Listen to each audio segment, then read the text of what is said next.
이제 22절부터 53절까지, 22절부터 53절까지 솔로몬의 기도입니다. 기도. 네. 솔로몬의 봉헌식을 맞이하여서 대중들 앞에서 하는 기도가 53절까지예요. 그래서 이제 이 53절까지의 솔로몬의 그 대중기도, 대표기도는 성경에서 나와 있는 가장 중요하고 좋은 대표기도의 모범이 될 수가 있다라는 거죠. 그래서 이제 22절은 서론이고요. 22절은 서론이고, 이제 23절부터 24절까지는 하나님에 대한 상징적인 찬양입니다. 찬양을 이렇게 세 가지로 찬양을 하고 있고, 그 다음에 이제 25절부터 26절까지는 영원한 왕조에 대하여 구하는 기도예요. 영원한 왕조를 구한다. 그 다음에 마지막 27절부터 53절까지는 하나님의 관심을 구하는 기도입니다. 하나님의 관심을 구하는 기도. 이제 여기서 보면 이제 22절에 솔로몬이 여호와의 단 앞에서 이스라엘의 온 회중을 맞으셔서 하늘을 향하여 손을 펴고 오는데, 이 단이 어디냐 그러면요, 그 성전 앞에 있어요. 성전 앞에 있는데, 이 상당히 큽니다. 성전 앞에 이제 있는데, 한 큰 단이 이제 올라가서 단인데, 이 단이 뭡니까, 길이와 넓이가 5규빗이에요. 5규빗이고, 그 다음에 높이가 3규빗이에요. 3규빗. 그래서 5규빗은 메터로 말한다 그러면 약 23m 정도 됩니다. 23m 되고, 높이가 한 14m 되죠. 아주 높은 단 위에서 지금 솔로몬이 돌아서서 백성들을 향하여 손을 펴고 기도를 하기 시작합니다. 그러니까 구약에서는 하늘을 향하여 손을 펴다, 하늘을 향하여 손을 펴다, 이런 뜻은 기도를 하다, 또는 간절한 기도를 하다라는 그런 그분들의 언어입니다. 언어예요. 그래서 이제 솔로몬이 제단에서 하나님이 오시는 것에, 하나님의 임재를 이제 체험하다가 이제 이스라엘 백성들을 향하여 돌아서서 이제 축복으로 기도를 합니다. 23절에 가로되 이스라엘 하나님 여호와여, 상천하지에 주와 같은 신은 없나이다. 상천하지에 주와 같은 신은 없나이다라는 것은 이 세상에 하늘 아래 이 세상에 여러 신 중에서 우리 여호와 하나님께서 가장 높으십니다. 그런 뜻이 아니고 신은 하나님 여호와 하나님 뿐입니다. 신은 여러 신 중에서 가장 강한 신은 여호와 하나님이다라는 게 아니라 신은 여호와 하나님 뿐이다라는 거예요. 그러니까 다른 신은 전부 다 가짜고 없는 거다, 헛된 것이다. 우리들 마음속에는 뭔가 신을 섬기는 것 같지만, 온갖 잡다한 그 우상 숭배 있잖아요. 그게 신인 것 같지만 사실은 신은 딱 한 분이고 나머지는 전부 다 가짜다, 없는 것을 있다고 말하는 것이다. 지금 그렇게 이야기하고 있는 겁니다. 가로되 이스라엘 하나님 여호와여, 상천하지에 주와 같은 신이 없나이다. 주께서는 온 마음으로 주의 앞에서 행하는 종들에게 언약을 지키시고 은혜를 베푸시나이다. 그러니까 신은 없고, 그럼 목사님 귀신 같은 거 뭡니까? 귀신 같은 것은 있어요. 그것은 근데 신이 아니에요. 신이라는 뜻은 뭐냐 그러면 피조물이 아니라는 거예요. 피조물이 아니고, 그 모든 귀신 같은 경우도 다 피조물이잖아요. 근데 피조물이 아닌 것은 여호와 하나님밖에 없어요. 그럼 그 피조물, 그 귀신 같은 거 뭐냐? 그런 것들은 그냥 아무 힘이 없는 거예요. 아무 힘이 없어요. 그래서 우리에게는 현혹될 수 있지만 하나님 앞에서는 아무짝에도 의미도 없는 그러한 것들이 이제 어땠어요? 이제 우리들에게 나타나서 뭔가 자기들이 힘이 있는 것처럼, 그렇죠? 뭔가 종교의 능력이 있는 종교처럼 뭐 그렇게 이제 나타나는 거죠. 그런데 그런 것들은 창조주 하나님에 비하면은 한 대낮에 얼음처럼 다 녹아버리고 말 것이지 그것들은 의미가 있는 게 아니다라는 거죠. 그래서 이제 그런 신을 논하니 주께서 온 마음으로 주의 앞에서 행하는 종들에게 언약을 지키시고 은혜를 베푸시나이다. 근데 참 하나님, 여호와 하나님은 어떤 분이냐 이 말이에요. 여호와 하나님 어떤 분이냐 그러면 언약의 하나님이라는 거죠. 그러니까 여호와 하나님 언약의 하나님 뜻이 뭐냐면요, 약속하고 서로 계약을 맺고 살아가는 존재다라는 거예요. 지난번에 말씀드렸죠. 그래서 성경에서는 하나님과 우리 관계를 아버지와 아들 관계 또는 부부 관계, 남편과 아내 관계 이런 식으로 많이 표현한다고 했잖아요. 그건 무슨 뜻이냐면 그건 아버지와 아들 관계나 부부 관계나 또는 왕과 신하의 관계는 전부 다 뭐가 있냐면 왕이 지켜주고 왕이 해줘야 돼. 왕이 백성을 위해서 해줘야 될 게 있고 백성이 왕을 해줘야 될 게 있어요. 그게 전부 다 뭡니까? 그 어떤 약속에 의해서 돌아가게 되어 있다는 말이에요. 자녀 관계도 마찬가지예요.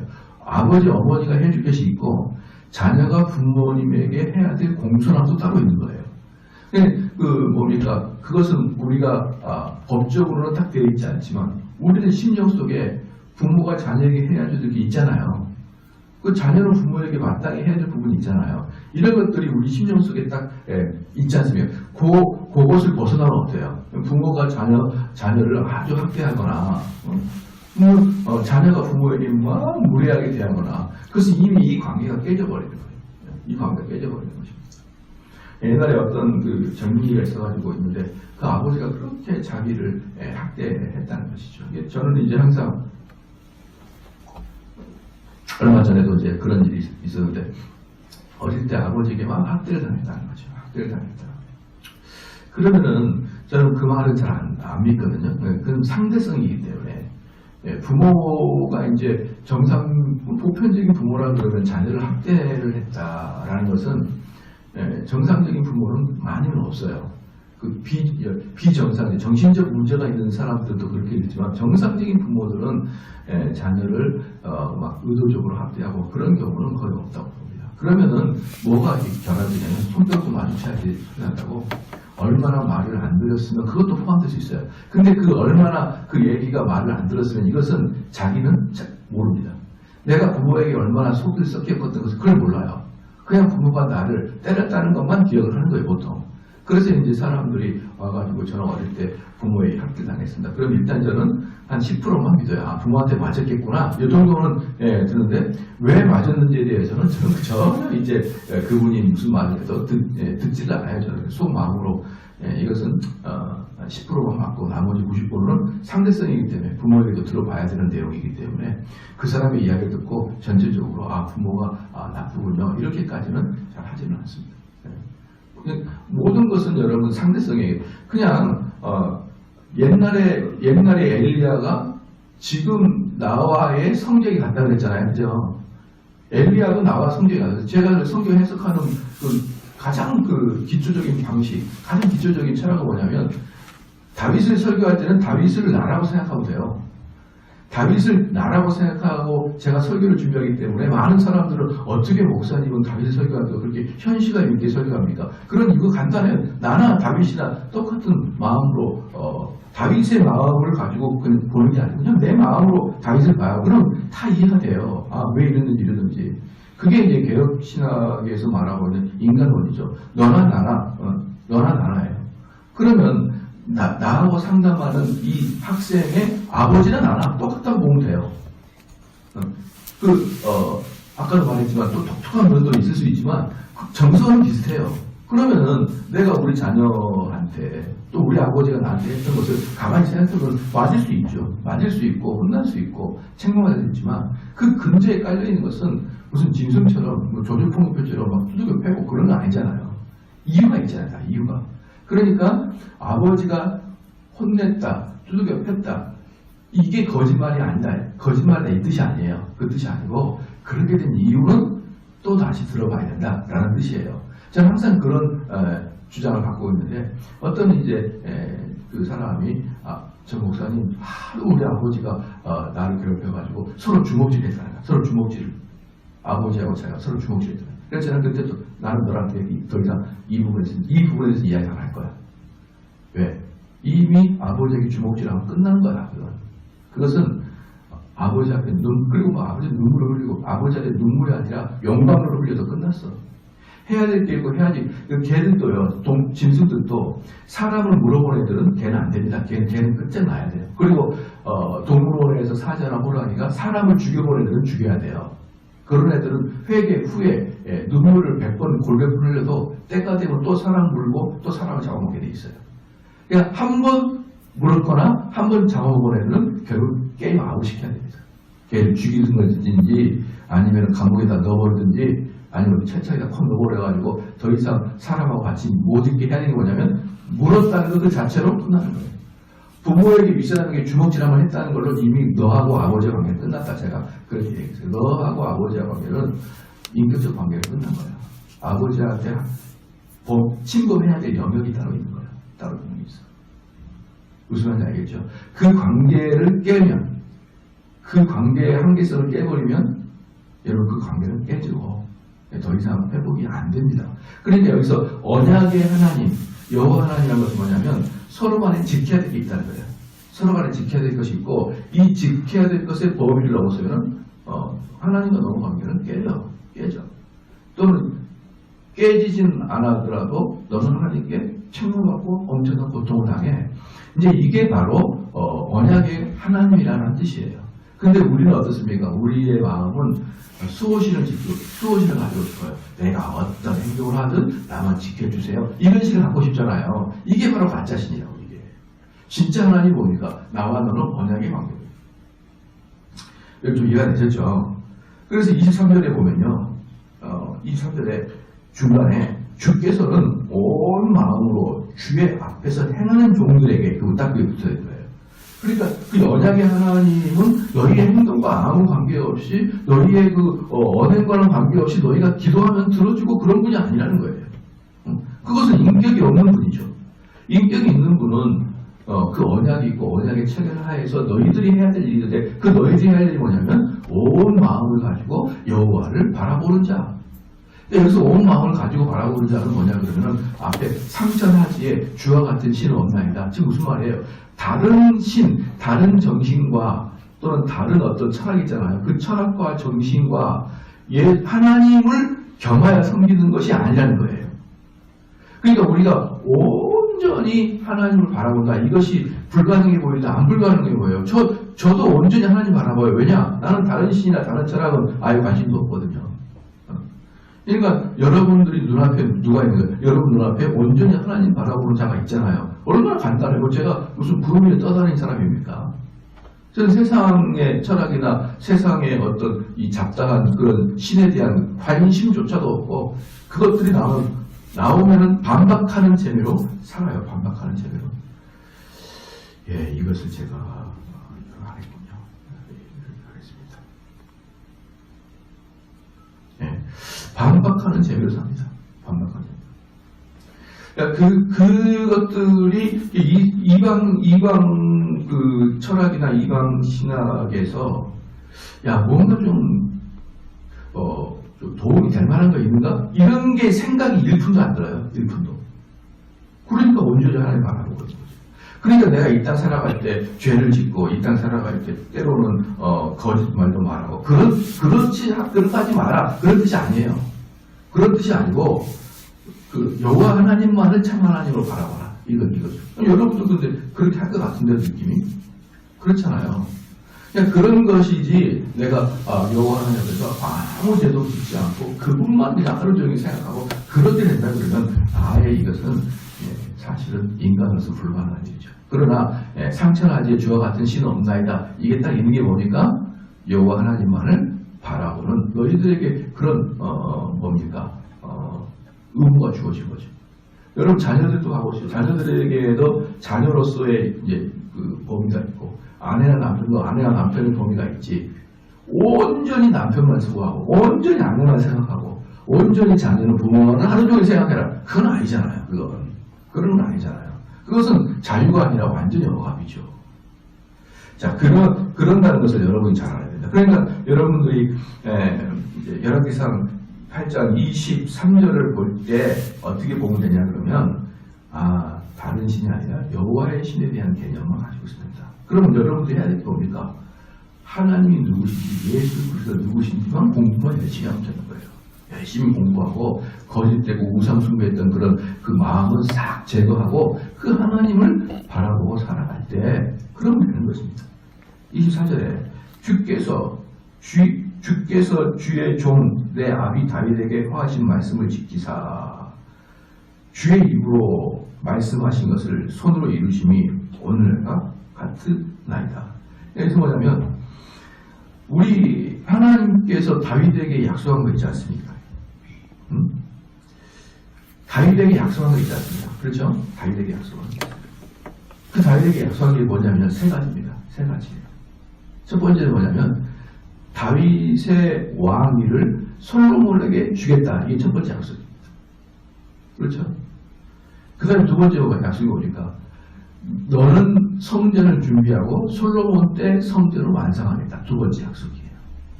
그렇잖아요. 이게 이제 다윗에게 줬던 두 번째 약속입니다. 세 번째 약속은 뭐냐면 다윗의 너의 위에서 왕이 영원히 끊기지 않는다. 세 번째 약속이죠. 여러분 기억나시죠? 이 세 가지를 사실 하나님께서 다윗에게 약속했습니다. 근데 솔로몬이 이야기하는 거예요. 오늘 하나님이 우리에게 약속하신 것, 하나님이 우리에게 약속하신 것, 그 두 가지가 오늘 이루어졌습니다. 오늘 두 가지가. 솔로몬이 왕이 되고, 두 번째 성전이 봉헌됐습니다. 그러면 하나님이요, 약속하신 대로, 마지막 세 번째, 왕위가 영원히 끊기지 않는 축복을 우리에게 허락하소서. 이 이야기인 겁니다. 우리가 두 가지는 잘 해결되잖아요. 우리가 두 가지는 하나님과 우리 언약 관계에서 두 가지는 잘 해결됐습니다. 그러니까 하나님 우리에게 줄 그 축복이 뭐냐 그러면 왕위가 끊기지 않을 것이다 라는 그 복을 우리에게 주십시오 라고 이제 하는 얘기예요. 24절 다시 읽을게요. 주께서 주의 종 내 아비 다윗에게 허하신 말씀을 지키사 주의 입으로 말씀하신 것을 손으로 이루심이 오늘날과 같으니라. 그렇죠? 25절에 이스라엘 하나님 여호와여 주께서 주의 종 내 아비 다윗에게 말씀하시기를 네 자손이 자기의 길을 삼가서 네가 내 앞에서 행함같이 내 앞에서 행하기만 하면 내게로 쫓아나서 이스라엘 위에 앉은 사람이 내 앞에서 끊어지지 아니하리라 하셨사오니 이제 다윗을 위하여 그 허하신 말씀을 내게 지키소서. 이 말이에요. 그냥 제가 세 번째로 말했던 그 다윗의 계열에서 끊어지지 아니하는 왕권을 허락하소서. 성전 봉헌할 때 다 그게 들어갑니다. 여기서 우리가 이제 한 두 가지를 좀 배워야 됩니다. 뭐냐 그러면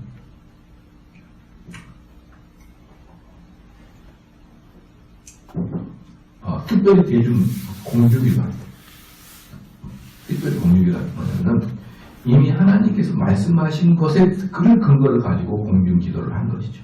그러니까 여기서도 뭐라고 했습니까? 이스라엘 하나님 여호와여 주께서 주의 종 내 아비 다윗에게 말씀하신 것, 다윗에게 말씀하신 것, 즉 언약을 맺은 것, 즉 약속을 한 것, 즉 성경에 기록되어 있는 것, 이것을 근거로 여러분 하나님이 약속하신 것을 성취해 주옵소서. 하나님이 약속하신 것을 성취해 주옵소서. 이게 기도가 돼야 됩니다. 이게 기도가 돼야 되는 거예요. 별것도 아니지만 저도 그런 것이 옛날에 있었다니까요. 뭐냐 그러면은 처음에 이제 우리 양모사님이 처음에 저희가 그런 일이 있었어요. 우리 교회가 카메라를 잃어버렸었어요. 카메라를. 그죠? 기억나시죠? 양모사님. 카메라를 잊어버리니까 우리 양모사님이 그랬다고 생각합니다. 정대호 목사가 테러를 당했나? 테러를 당해가지고 이 카메라를 지금 몇 주 동안 끄셨나? 우리 모사님 저한테 그랬어요. 처음에 초창기 때. 왜 그랬냐 그러면 설교가 너무 강하니까. 다른 사람들에게 원한을 가질까. 그러니까 우리가 성도들이 듣긴 좋은데 그것을 반대했던 사람들을 제가 그런 것들은 신앙이 아니라고 이게 내리치잖아요. 그런 것들을 주장하는 사람들에서 테러를 당하지 않았을까라고 걱정을 해주셨었어요. 근데 그때 우리가 카메라를 잊어버렸었거든요. 참 그때 지금 생각하면 엄청 초창기네요. 카메라 잊은 것은 아주 교회 본다 잠금 장치가 안 돼 있어가지고 카메라를 잊어버렸거든요. 그때 공사 중이어가지고 야 그때가 벌써 아득합니다. 근데 엊그제 났네. 그만큼 제 설교는 독특했던 거예요. 그때도 독특했기 때문에 우리 권사님만 그랬겠습니까? 수많은 사람이 제 설교에 대해서 우려를 표했어요. 우려를 표하고 그리고 소수의 사람은 그 설교를 좋아하지만 다수는 목사님의 설교를 싫어하거나 때로는 목사님을 테러할 수 있겠다는 생각을 갖게 하는 설교였어요. 그죠? 그러면 이제 우리 이제 교회의 이제 중직자들이나 교회를 운영하는 입장에서는 어떻겠습니까? 이거 우리 교회 빚만 잔뜩 지고 이거 그냥 나라로 떨어지는 거 아니냐? 이런 고려했을까요? 안 했을까요? 당연히 했죠. 그래 놓으니까 이제 이 소문이 여기저기로 조금 새가 나가니까 주변에서 선배 목사님들이 정 목사 나랑 대화 좀 하세요. 지금 정대원 목사가 젊은 혈기에 그렇게 설교하는 건 좋겠지만 일단 교회는 운영이 돼야 되지 않겠는가 이런 식의 이제 그런 충고를 정 목사 참 잘하고 있어요. 이런 목사님 아무도 없어요. 선배들 중에 참 잘하고 있어요. 너 이거 끝까지 밀고 가. 이렇게 해주면 아무도 없어요. 100% 지금은 잘해. 설교가 너무 강해. 지금은 안 돼. 그때 제가 매분마다 기도할 때 뭐라고 했겠습니까? 나는 그냥 성경 나온 대로 설교할 테니 교회를 하나님이 알아서 해주십시오. 그것도 언약이에요. 하나님께서 말씀하신 대로 말할 테니 하나님께서 하라는 대로 교회를 운영할 테니 하나님께서 가라는 대로 갈 테니 그 생사화복은 하나님 해주십시오. 왜 제가 그런 기도를 한두 번 했겠습니까? 그 위기의 순간에 교회는 텅텅 비어있고 많은 어느 누구도 물론 이제 평신도들 중에서 우리 권사님도 포함해서 평신도들 목사님 말씀 좋습니다. 이런 분들이 있죠. 근데 평신도들과의 목사들과 늘 다르잖아요. 근데 목사님 중에서 잘한다고 박수치는 아무도 없었다니까요. 아무도. 그러면 그 길을 가는 제 마음은 어때요? 엄청 떨렸고 불안한 거예요. 그럴 때, 근데 제가 집에 다시 와가지고 성경을 다시 보고 연구해보면 내가 하는 게 맞거든요. 제가 설교하는 내용이 맞아요. 그러니까 저는 바꿀 수가 없었고, 근데 이것은 바꿀 수가 없고, 한편으로 마음이 두려운 거예요. 그러니까 저는 하나님에게 의탁합니다라고, 하나님이 말씀하신 대로 저에게 축복하여 주셔서 그 기도를 피곤히 많이 했겠냐 이 말이에요. 그런 설교들을, 그런 기도들을. 그러니까 이런 이야기가 저는 이해가 금방 돼요. 금방. 그러니까 하나님 말씀하신 대로 해 주십시오. 내가 솔로몬이 왕위를 차지했고 내가 성전을 지었어요. 전 다 했어요. 이런 거예요. 저는 하나님 하나도 다 했습니다. 하나님 해 주십시오. 이 기도 사실 별로 어려운 거 아니었습니다. 제가 다윗이고 솔로몬입니까 제가. 근데 그들이 하는 거 저도 돼요. 여러분 너무 어려운 거 아니에요. 그거. 어려운 거 아닙니다. 그래서 그 기도를 하면서 이제는 뭡니까? 가끔 가다가 여러분들 이제 보면은 이제 정말 이제 유명한 목회자들 있잖아요. 그런 분들이 보통 그 유튜브 조회수가 막 5만, 6만, 7만, 8만, 9만, 10만 이래요. 그 설교 조회수가. 그걸 이제 그냥 아주 대형교회 목사님들이고 이분 참 설교 좋아. 이분 설교, 그러니까 대형교회 목사는 아닌데, 이분 참 설교를 좋아. 이런 분들, 매니아들이 있어요. 매니아들이 든 설교자들이 있어요. 그런 분들이 한 수십 명 되는데요. 그분들의 조회수가 보통 1000에서 3000 사이예요. 네. 조회수가 1000에서 3000 사이 정도가 큰 교회 목사님 아닌데, 매니아층을 다니고 있는 설교자예요. 제가 거기에 포함된다는 말입니다. 참 저는 그거 보면서요. 정말 하나님이 이런 식으로 저를 이렇게 세우셨구나라는 생각이 많이 들어요. 보편적인 교회가 좀 커도 보편적 조회 수가 300 넘기 어려웠어요. 여러분 설교를 누가 하는데 제가 돌이켜보면 저는 설교를 유튜브로 듣는다. 제가 만약에 제가 청년 때다 상상도 못해요.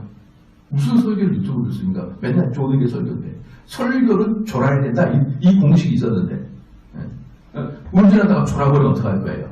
못 듣는데 이제는 그런 자기들이 좋아하는 목회자의 설교를 들으려고 그 유튜브를 보는 사람이 꽤 있잖아요. 근데 매니아층을 갖고 있는 사람들이 1000에서 3000 정도의 뷰를 가지고 있어요. 그분들이 사실 진짜 알맹이 설교자들 막 2만, 3만 이 사람들은 대형교, 유명교회 이름 네임빨이고 실질적으로 매니아층하고 그 라인에 있거든요. 근데 거기에 하나님이 저를 이렇게 넣어줬다는 것을 생각해보면요.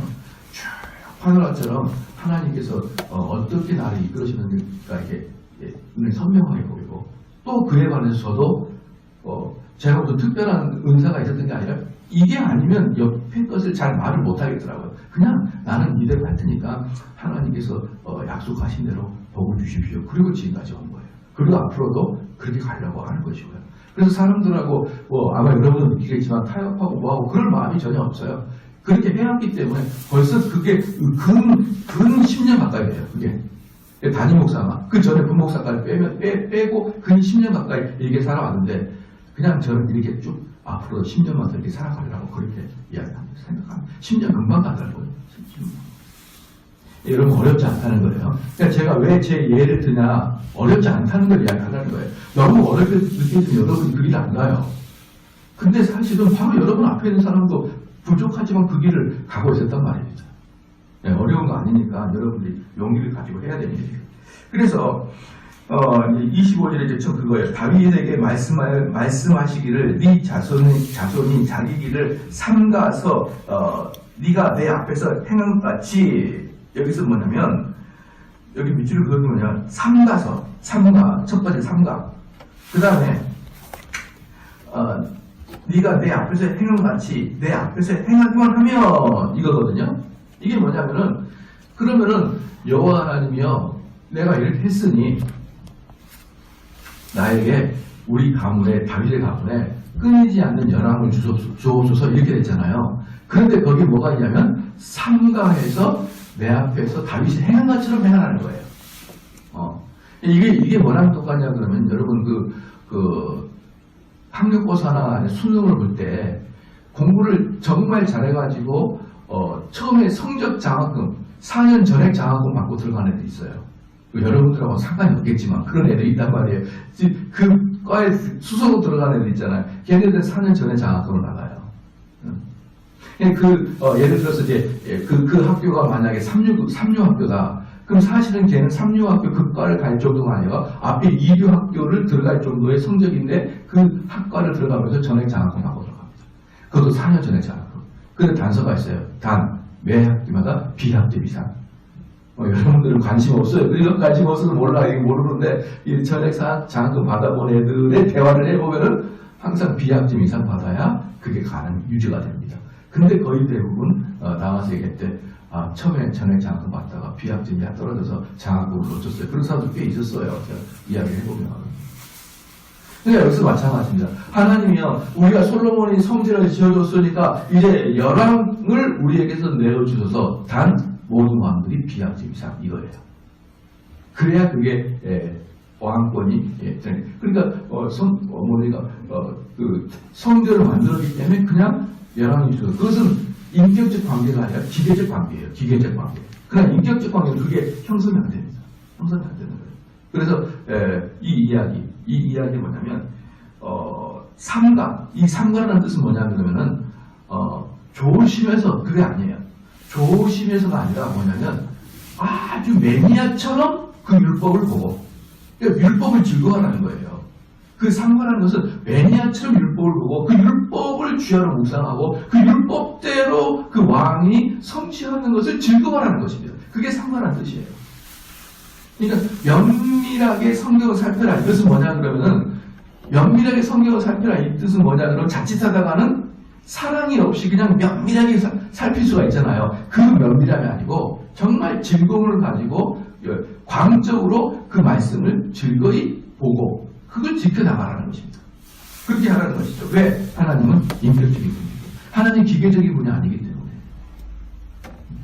자, 그러니까 이게 바로 열왕기서의 주제입니다. 잘 봐보십시오. 열왕기 주제가 뭐냐면요.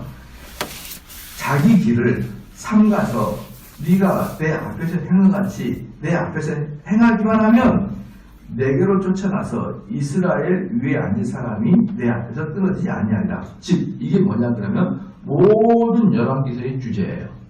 그 뭐냐? 모든 열왕기 주제는 뭐냐면 기준이 다윗입니다.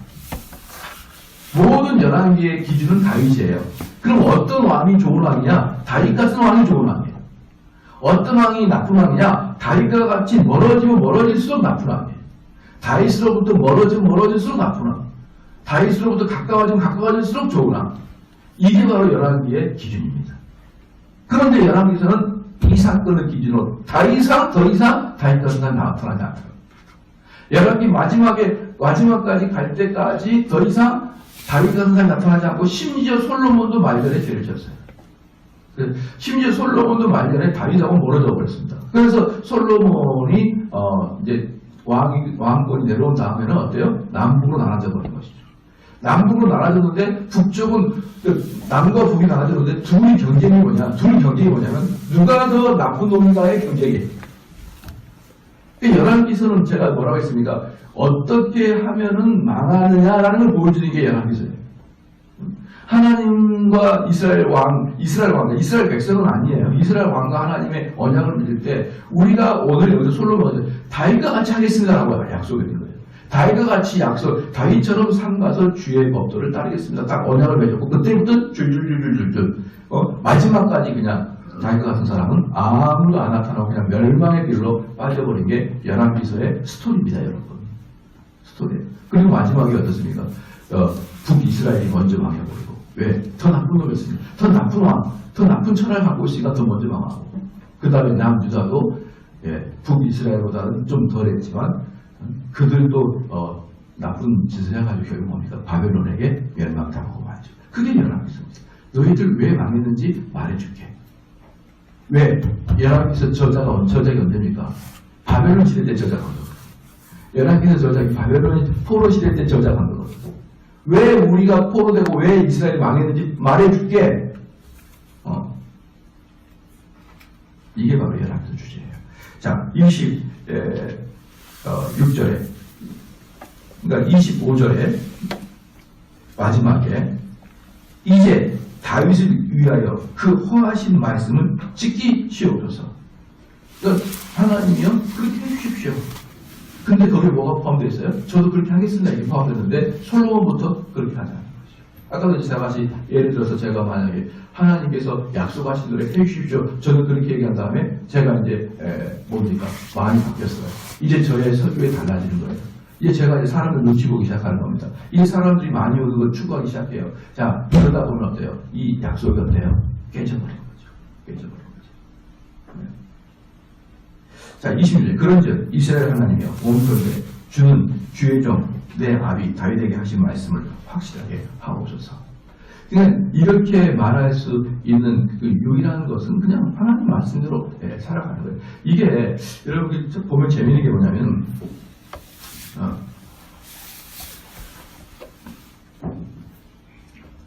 참 하나님께서 저에게 이런 말씀을 주시면서 이런 마음을 주신 것이 얼마나 큰 은혜인지 모르지만요. 솔직하게 얘기해서 많은 사역자들, 대부분의 사역자들과 목사님 만나도요. 교회가 하나님 말씀대로 움직이는 그건 좀 사실 이론적으로 그렇지만 실질적으로 하나님 말씀대로 한다 그러면은 그게 운영이 되겠느냐? 그 설교가 사람들이 듣겠느냐? 사람들이 하나님 말씀을 그대로 고집어 들으면 되겠느냐?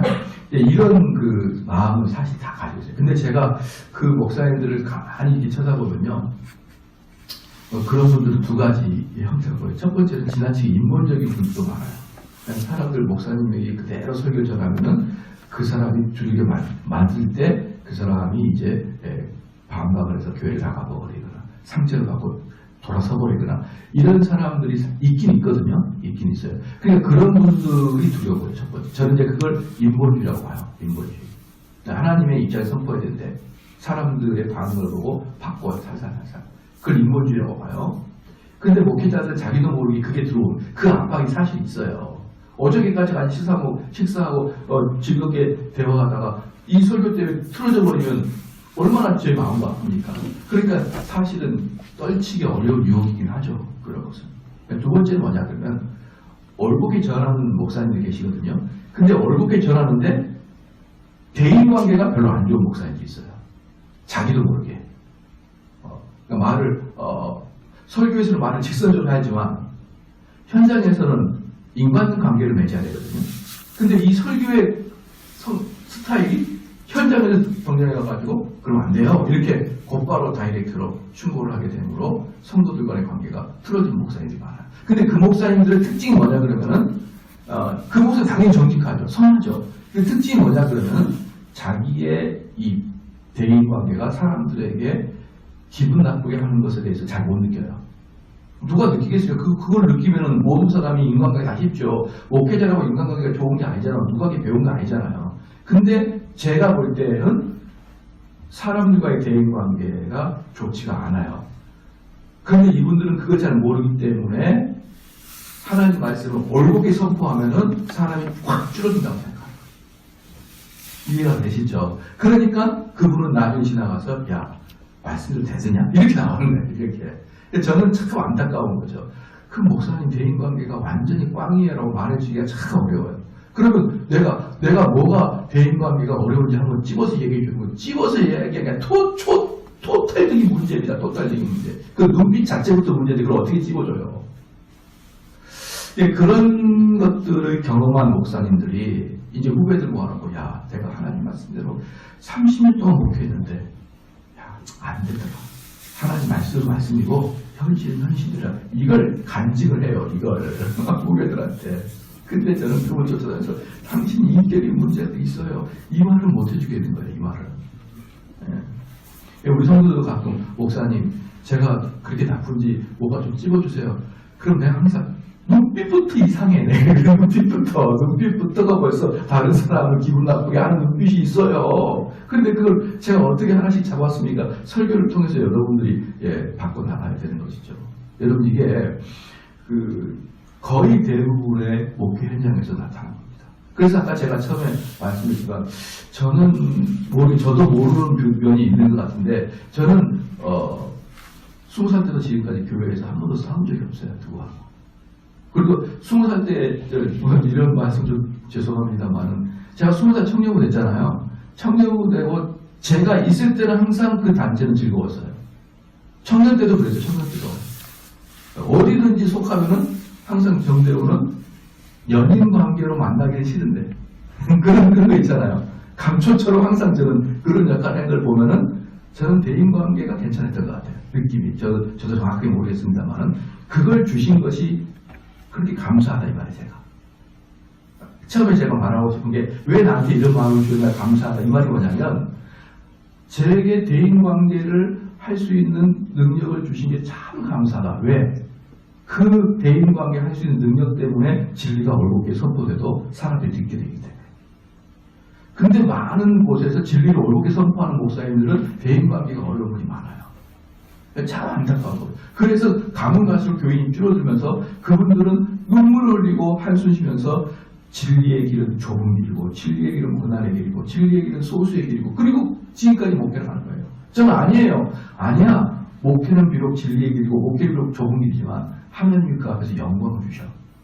영광은 뭐냐면 기쁨이에요. 영광은 뭐냐면 만족이에요. 하나님 말씀을 올곧게 전파한 사람은 자기는 진리의 길 가지만 하나님 그 등경 위에 올려 쓰셔요. 왜 그것을 자꾸 목사님 그런 식으로 이야기하면 후배들 얘기를 안 합니다. 후배들에게 우리가 보이는 게 뭐예요? 야 이렇게 해도 성도들이 부흥하지 않냐. 야 이렇게 해도 성도들이 변화가 되지 않냐. 이렇게 해도 목회자가 교인들에게 권한받지 않고 즐겁게 목회하고 있지 않냐. 그래서 그거 아닙니다라고 저는 이야기하고 있는 거예요. 그래서 제가 이제 농담처럼 책을 하나 쓴다고 했어요. 목회가 제일 쉬웠어요. 옛날에 어떤 그 서울대 법대 수석관회가 공부가 제일 쉬워서 그 책 있잖아요. 그 그대로 본데서 목회. 왜냐면은 가는 곳마다 목사님들이 목회는 어려워요. 목사님 목회가 얼마나 어렵습니까? 정말 어려워요. 어렵긴 뭐가 어려워. 제일 쉽지. 말만 잘하면 그렇잖아요. 말만 잘하고 하면 되는데 뭐가 어려워. 그러니까 그렇게 목회가 어렵다라는 아마 여러분 많이 들어봤을 때 목회자가 되게 뭐가 어렵습니까? 아침 나가서 요가나 뛰다 더 어렵죠. 여러분 그거 아닙니다. 그래서 하나님께서 왜 저에게 이런 그 대인관계를 할 수 있는 능력을 주셔서 참 감사하고 그리고 이제 대인관계 잘하는 사람은 저기 복음주고 교회 목사님이잖아요. 근데 그 대인관계 잘하는데 또 진리가 없어요. 거기 또 사람들 막 권사님 막 할렐루야 막 쪽쪽 막 그러는데 그건 또 진리가 없어. 또 개혁교회는 진리 있는데 대인관계가 없어요. 근데 거기를 딱 중간점을 저를 주신 것 같다는 느낌이 드니까 제가 하나님이 항상 그게 감사해요. 그게. 진리는 하나님 말씀을 전달하는 그 진리는 공부를 열심히 하면 진리가 보여요. 근데 그게 대인관계가 망가짐으로 그 진리가 사람 길을 닫게 해버리는 것은 또 다른 문제라는 것이죠. 그래서 여러분들 어려운 거 아니에요. 요 지금 솔로몬이 기도하는 게 어려운 게 아닙니다. 여러분이나 저나 이렇게 보편적인 사람도 충분히 이 길을 갈 수 있는 길이기 때문에 여러분들 그렇게 하시기 바랍니다. 되셨죠? 내일부터는 또 가족들과 재밌게 보내시고 다음 주에 또 우리 만나겠습니다.